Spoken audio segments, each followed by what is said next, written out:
জলপরি একটি চুড়ি পায় আর সেটা সে হাতে পরে নেয় আর আচমকাই সেখানে সুনামি শুরু হয়ে যায়। জলপরি আপ্রাণ চেষ্টা করে কিন্তু সমুদ্রের জোয়ার তাকে ফেলে দেয়। আর যখনই লিসার চোখ খোলে সে দেখতে পায় শুনশান একটি বিচের উপর আছে সে। লিসা এদিক ওদিক দেখে আর হয়রান হয়ে যায়। লিসার লেজটা পায়ে পরিণত হয়, ফের লিসা আবার ভয়ে পানিতে ঝাঁপ মারে।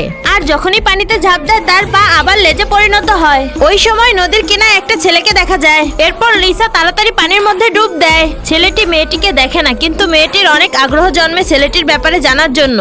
একদিন বিন যখন শুয়ে আরাম করছিল তখনই একটা আজব আওয়াজ সে শুনতে পায়। পুরো ঘর সেখানে ওলটপালট হয়েছিল আর হঠাৎই একটা অচেনা মানুষের পা দেখতে পায় আর সে ভয়ের চোটে মাটিতে পড়ে যায়। ছেলেটি মনে সাহস জোগায় এবং কাপড়টা সরিয়ে ফেলে। সে দেখতে পায় সামনে লিসা দাঁড়িয়ে আছে। লিসা তাড়াতাড়ি মুখটা ঢেকে ফেলে আর তখনই বিন বুঝতে পারে লিসা তার কাপড় পরে আছে।